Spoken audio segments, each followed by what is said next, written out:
أَلَمْ تَرَ أَنَّ اللَّهَ يُسَبِّحُ لَهُ مَن فِي السَّمَاوَاتِ وَالْأَرْضِ وَالطَّيْرُ صَافَّاتٍ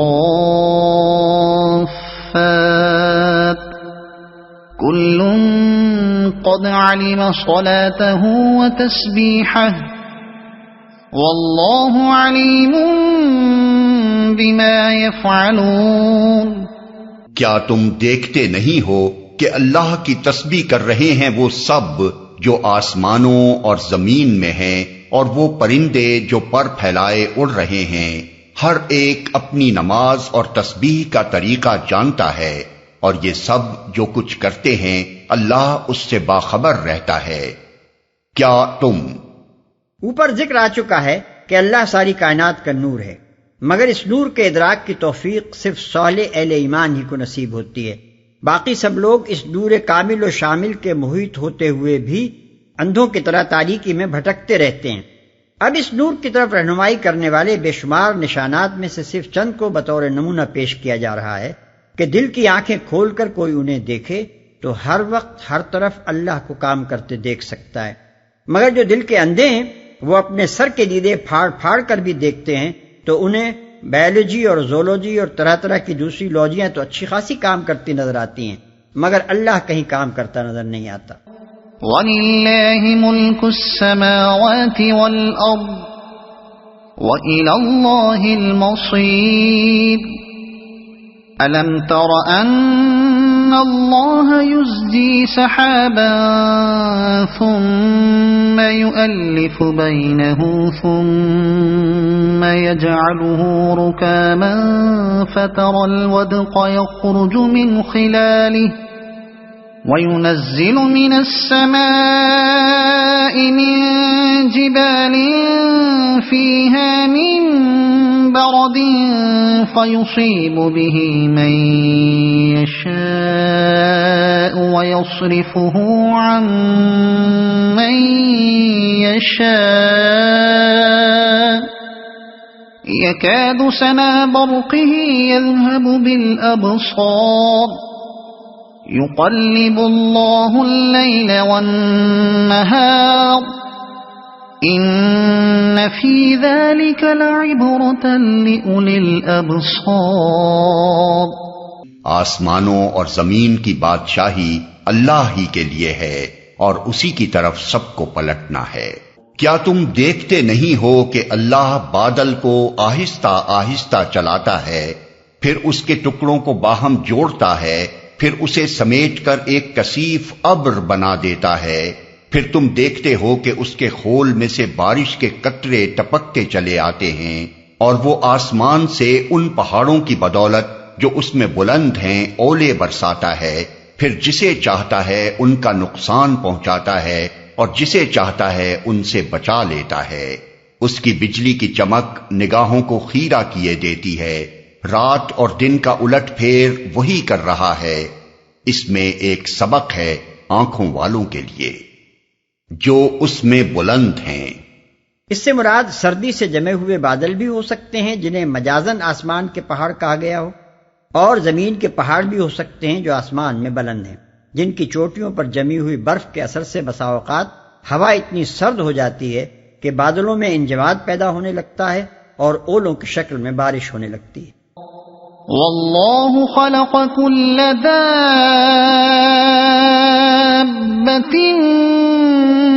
مِّن مَّاءٍ فَمِنْهُم مَّن يَمْشِي عَلَى بَطْنِهِ وَمِنْهُم مَّن يَمْشِي عَلَى رِجْلَيْنِ وَمِنْهُم مَّن يَمْشِي عَلَى أَرْبَعٍ يَخْلُقُ اللَّهُ مَا يَشَاءُ إِنَّ اللَّهَ عَلَى كُلِّ شَيْءٍ قَدِيرٌ۔ اور اللہ نے ہر جاندار ایک طرح کے پانی سے پیدا کیا، کوئی پیٹ کے بل چل رہا ہے تو کوئی 2 ٹانگوں پر اور کوئی 4 ٹانگوں پر۔ جو کچھ وہ چاہتا ہے پیدا کرتا ہے، وہ ہر چیز پر قادر ہے۔ لقد أنزلنا آيات مبينات والله يهدي من يشاء إلى صراط مستقيم ويقولون آمنا بالله وبالرسول وأطعنا ثم يتولى فريق منهم من بعد ذلك وما أولئك بالمؤمنين. ہم نے صاف صاف حقیقت بتانے والی آیات نازل کر دی ہیں. آگے صراط مستقیم کی طرف ہدایت اللہ ہی جسے چاہتا ہے دیتا ہے. یہ لوگ کہتے ہیں کہ ہم ایمان لائے اللہ اور رسول پر اور ہم نے اطاعت قبول کی، مگر اس کے بعد ان میں سے ایک گروہ اطاعت سے منہ موڑ جاتا ہے. ایسے لوگ ہرگز مومن نہیں ہیں. یعنی اطاعت سے روگردانی ان کے دعوی ایمان کی خود تردید کر دیتی ہے، اور اس حرکت سے یہ بات کھل جاتی ہے کہ انہوں نے جھوٹ کہا جب کہا کہ ہم ایمان لائے اور ہم نے اطاعت قبول کی.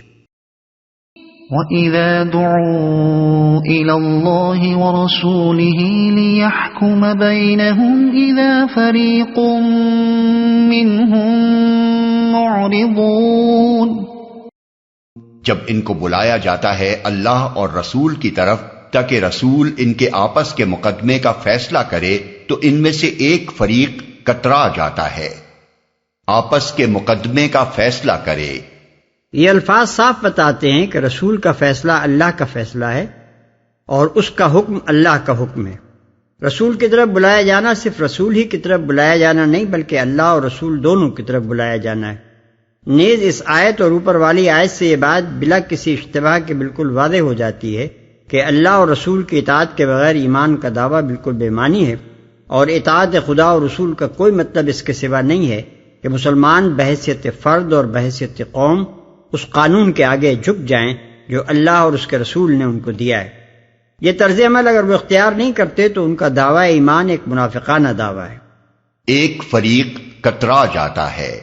واضح رہے کہ یہ معاملہ صرف نبی صلی اللہ علیہ وسلم کی زندگی ہی کے لیے نہ تھا، بلکہ آپ کے بعد جو بھی اسلامی حکومت کے منصب قضا پر ہو اور کتاب اللہ و سنت رسول اللہ کے مطابق فیصلے کرے، اس کی عدالت کا سمن دراصل اللہ اور رسول کی عدالت کا سمن ہے، اور اس سے منہ موڑنے والا در حقیقت اس سے نہیں بلکہ اللہ اور رسول سے منہ موڑنے والا ہے. اس مضمون کی یہ تشریح خود نبی صلی اللہ علیہ وسلم سے ایک مرسل حدیث میں مروی ہے جسے حسن بصری رحمۃ اللہ علیہ نے روایت کیا ہے کہ حضور اکرم صلی اللہ علیہ وسلم نے فرمایا، جو شخص مسلمانوں کے حکام عدالت میں سے کسی حاکم کی طرف بلایا جائے اور وہ حاضر نہ ہو تو وہ ظالم ہے، اس کا کوئی حق نہیں ہے. احکام القرآن جساس جلد 3 صفحہ 405. بالفاظ دیگر ایسا شخص سزا کا بھی مستحق ہے اور مزید برآں اس کا بھی مستحق ہے کہ اسے برسر باطل فرض کر کے اس کے خلاف یک طرفہ فیصلہ دے دیا جائے. وَإِن يَكُن لَّهُمُ الْحَقُّ يَأْتُوا إِلَيْهِ مُذْعِنِينَ أَفِي قُلُوبِهِم مَّرَضٌ أَمِ ارْتَابُوا أَمْ يَخَافُونَ أَن يَحِيفَ اللَّهُ عَلَيْهِمْ وَرَسُولُهُ بَلْ أُولَئِكَ هُمُ الظَّالِمُونَ.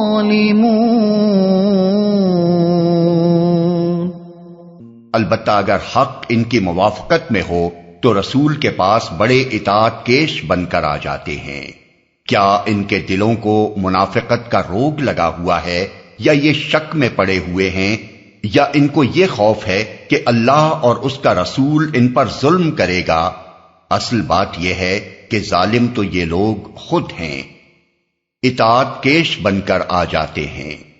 یہ آیت اس حقیقت کو صاف صاف کھول کر بیان کر رہی ہے کہ جو شخص شریعت کے مفید مطلب باتوں کو خوشی سے لپک کر لے لے مگر جو کچھ خدا کی شریعت میں اس کے اغراض و خواہشات کے خلاف ہو اسے رد کر دے اور اس کے مقابلے میں دنیا کے دوسرے قوانین کو ترجیح دے، وہ مومن نہیں بلکہ منافق ہے.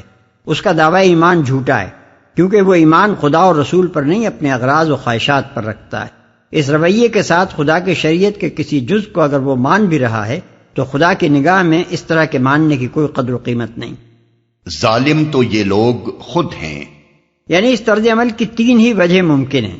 ایک یہ کہ آدمی سرے سے ایمان ہی نہ لایا ہو اور منافقانہ طریقے پر محض دھوکہ دینے اور مسلم معاشرے میں شرکت کا ناجائز فائدہ اٹھانے کے لیے مسلمان ہو گیا ہو۔ دوسرے یہ کہ ایمان لے آنے کے باوجود اسے اس امر میں ابھی تک شک ہو کہ رسول خدا کا رسول ہے یا نہیں، اور قرآن خدا کی کتاب ہے یا نہیں، اور آخرت واقعی آنے والی ہے بھی یا یہ محض ایک افسانہ تراشیدہ ہے، بلکہ خدا بھی حقیقت میں موجود ہے یا یہ بھی ایک خیال ہے جو کسی مصلحت سے گھڑ لیا گیا ہے۔ تیسرے یہ کہ وہ خدا کو خدا اور رسول کو رسول مان کر بھی ان سے ظلم کا اندیشہ رکھتا ہو، اور یہ سمجھتا ہو کہ خدا کی کتاب نے فلاں حکم دے کر تو ہمیں مصیبت میں ڈال دیا، اور خدا کے رسول کا فلاں ارشاد یا فلاں طریقہ تو ہمارے لیے سخت نقصان دہ۔ ان تینوں صورتوں میں سے جو صورت بھی ہو، ایسے لوگوں کے ظالم ہونے میں کوئی شک نہیں۔ اس طرح کے خیالات رکھ کر جو شخص مسلمانوں میں شامل ہوتا ہے، ایمان کا دعویٰ کرتا ہے اور مسلم معاشرے کا ایک رکن بن کر مختلف قسم کے ناجائز فائدے اس معاشرے سے حاصل کرتا ہے، وہ بہت بڑا دغاباز، خائن اور جعلساز ہے۔